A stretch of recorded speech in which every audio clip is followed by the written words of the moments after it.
Formations will be available in some kingdoms starting tonight if you are just entering Season 2 of KVK. So in this video, I'm going to go over all the details that the developers shared in this face-to-face with the developers, and I'm going to go over some additional mails that were sent to players in KVK Season 2 kingdoms. Let's get rolling.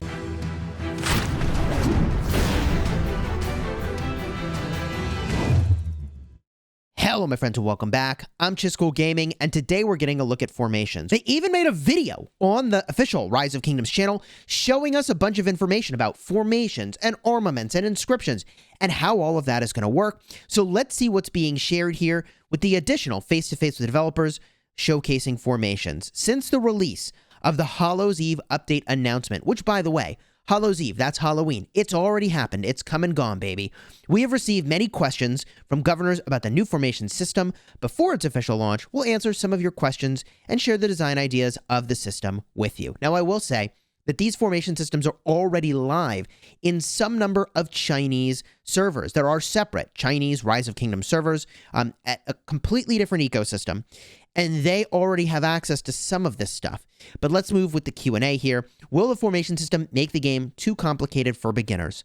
The formation system is only enabled for governors who have entered Season 2. Governors who haven't reached Season 2 will not need to learn this system. So this is sort of true, right? What they're saying is it only is available as a thing you can get access to when you enter Season 2. So if you're before Season 2 of KVK, you don't know anything about formations, it's not going to be there. You don't have to worry about it. But everybody needs to learn formations once you get to KVK Season 2 and beyond. So at some point, everybody needs to learn this. And in terms of design, we hope that the system can add more strategic gameplay and also bring more opportunities for governors to cooperate, rather than simply increase the game's complexity. We'll talk more about this in a little bit. We already know that ranged combat comes to the game. That, no doubt about it, adds strategic complexity. But all the other formations, I mean, I just put them on any old march. I don't know that it changes the way that I really play the game at all. But let's keep going here. So, does the formation system simply strengthen the governor's attributes? Not really. The formation system will offer governors new gameplay options. For example, after your troops choose the V formation, they can build ranged fortifications, switch into range mode, and use ranged attacks. Other formations will also provide a variety of effects in battle, which will become a new strategic feature in game. Now, look, I'm trying to maybe read between the lines here, but none of the other formations really add strategic depth. I mean, sure, taking 2% less damage is really good, or getting 5% march speed, or gathering resources. That's all awesome. I'm all for it. But from what we've seen so far, the formations themselves, other than the range formation, don't change my gameplay really much at all. And I mention that because I think maybe they're hinting at other formations being added down the road that would add more strategic gameplay. Because the only formation I see that really is anything other than a stat stick is, in fact, the range formation, which, no doubt about it, I mean, that in and of itself is a game changer in terms of how KVKs potentially are fought. I mean, they could add a formation that works as a blockade function so enemies can't walk through you. That would be a huge strategic change. I don't think they should make that necessarily, but I'm just saying, I don't know what the strategic options are, but I think that range formation is a great example of something that is strategic. I don't know if the other ones necessarily, for me, are going to change my gameplay from what I've seen so far. So they go on to say, which kingdoms will the formation system be available in? The formation system will first be made available to some kingdoms within a few weeks after the Hallows Eve version is completed, including select kingdoms that are already in Season 2 and all kingdoms that enter Season 2 after the update. So let's pump the brakes here for just a second. Hallows Eve is already completed, isn't it? Hasn't that already come and gone? So we're already past that point. I don't know why they mentioned that. Including selected kingdoms that are already in Season 2. So if you're already in Season 2, some kingdoms will get this. And all kingdoms that enter Season 2 after the update. Well, the update has already happened, right? So new kingdoms that enter Season 2 now, right now, all get this, I think. We also plan to have the formation system available in all kingdoms that are in or new to Season 3 and Season of Conquest within 2 months. So if I understand this correctly, everybody who enters KVK Season 2 now will get the formation system. And later on, like 2 months down the road, if you're in KVK Season 3 or Season of Conquest, we'll all get to experience it. So this is a lot of information about the formation system, and only a number of people really need to know it now. For most of us, we're going to carry on about our regular lives completely unchanged for like 2 months. Now, you may be wondering at the start of the video why I said some number of kingdoms are going to get this update, going to get the formation system right away. Let me show you the mail that indicates that. So we got to give a big shout out to Webster, who sent me this information. They are in KVK Season 1. KVK Season 1 is about to shut down for them. They are about to enter KVK Season 2. And the mail says, "Greetings, Governor. The new formation system will be available in your kingdom on November 23rd. After entering Season 2, governors with city halls that have reached 21 can build the state forums in their cities and experience the new formation system." And it goes on to explain the formation system, which I've covered way in depth, and I'll remind you of this at the end of the video. But let me show you the rest of this mail. Here is that second half of the mail here that talks about the new building, the State Forum. And while we're talking about the State Forum, in my previous video, I did hypothesize that it'll be in the realm of 200,000 gems to actually take this thing all the way up to level 25, and that is because it requires an item, much like a Book of the Covenant, that you needed to go and upgrade your castle. So there's going to be an item that you need to upgrade the State Forum. It requires gems. Getting this building leveled up gives you access to a bunch of perks with regard to unlocking your armaments. So it is going to be important, and I think it's going to be important to get done pretty quickly, as fast as you can. Now, everybody apparently has a lot of time to save up some gems, because it sounds like we're getting all this stuff in 2 months. If I'm misunderstanding this stuff, definitely let me know down below in the comments if you think maybe there's a different interpretation. Also, if you are a whale who got this mail that says you're getting the inscriptions and the armaments and all this stuff on the 23rd, if you could please get in contact with me ASAP, as soon as possible, on Discord, discord.gg/Chisgule. Let me know that you plan to whale on inscriptions and on the whole system here. I'm definitely interested in getting in touch with you and getting access to screenshots and other things, so please message me as soon as possible. I think I'm going to need to make an account in one of these KVK2 kingdoms. I've already got one sort of set up, and I've been making my way to City Hall 21. I might be streaming tonight when this goes live, and bringing that to City Hall 21, and I'll just have to whale. I'll probably spend $400 or so, I don't know, to unlock the State Forum and to actually access formations.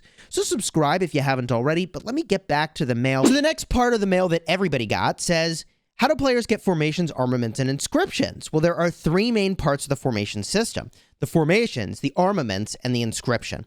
Their corresponding acquisition methods are the formations. As the foundation of combat, governors won't have to pay for them. All governors can use formations after unlocking the State Forum.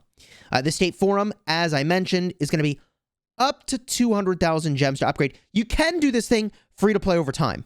I should have mentioned that earlier, but I think you're going to want it sooner to get the perks that are associated with the building. So you're going to want to have some gems on hand to go and start to make those upgrades. Armaments. Governors can obtain armaments from travel and dispatch in the State Forum. These are basically different ways of running your commanders out on quests or spending action points. We'll gradually make more acquisition methods available, including events. Think of gem spending events like Wheel of Fortune or Card King, Lost Kingdom rewards. So KVK rewards with specific inscriptions or armaments are very likely. Bundles, I mean, obviously, they were going to add a way to spend money on this stuff and more. Inscriptions, I guess they were saying armaments here. I was thinking, inscriptions would come from KVK rewards. I think they'll probably do that too, but let's read on here. There are additional attributes directly engraved on an armament after they are obtained. When high-quality armaments are acquired, there's a chance of them having 1 or 2 random inscriptions. This actually is kind of new information. I thought all armaments had 0 inscriptions on them inherently, but it sounds like there's potentially multiple inscriptions that something can have. I thought you could only have 1 inscription at a time. So it's interesting that maybe you can have multiple inscriptions. I mean, although these things don't come with too many stats on them, multiple inscriptions does sound pretty powerful. We'll talk more about that in just a minute. I'll give you some examples. Now, they say formations will bring a change in gameplay, while armaments and inscriptions will offer more strategic combinations and attribute enhancements. All governors will have formations as a foundation, while inscriptions will be additional attributes that may be obtained when obtaining armaments. So, yeah, additional attributes. They're basically saying inscriptions are definitely just additional punch. And if we read on here, after playing Travel and Dispatch in the State Forum every day, governors can obtain several armaments of different qualities. They will also have a chance to obtain the highest quality legendary armaments. I mean, that's good to hear. You can get the best stuff free to play. The higher the level of the State Forum, the higher the chance of obtaining armaments. So again, you're going to want to have some gems on hand to rush that. In the actual game, the governor's main way to improve is to obtain more armaments of a better quality and to obtain armaments that are more suitable for key combat troops. So let me explain this more in depth, because this is actually the end of the Q&A that takes place here. But this is really important to understand how the armaments are going to work. They are, as far as I can tell, just a lot of stats, a moderate amount of stats that you're adding on to a commander. Okay, so what you're looking here is an armament. This is the Horn of the North, which is specific, by the way, to the Arch formation. So for that formation, this is one particular armament that happens to have these armament attributes: cavalry attack, archer health, and archer defense. Now, we've seen pictures of the exact same type of armament with different combinations of these attributes, different stats. So what that means when they say you want to get kind of an optimal set of these armaments is that you want to have, for example, a formation dedicated just to infantry. And you want all these stats ideally just to be infantry stats. So as far as I can tell, I mean, obviously it's not live yet, but it's basically a lot of RNG, a lot of randomness in getting these armaments. They're basically loot pinatas, and you hope that you win the lottery and you get all of one troop type for that stat. Because what I think is going to happen is you're going to have a formation dedicated to each troop type so that you can take advantage of all stats on the armament that benefit that troop type. Now, they said you could have 1 or 2 additional inscriptions, and I guess you have to replace existing inscriptions, by the way. So I don't know if some of these armaments are just better than others and come with multiple, and you can have the same number on each type of armament, or I guess we'll see those details soon.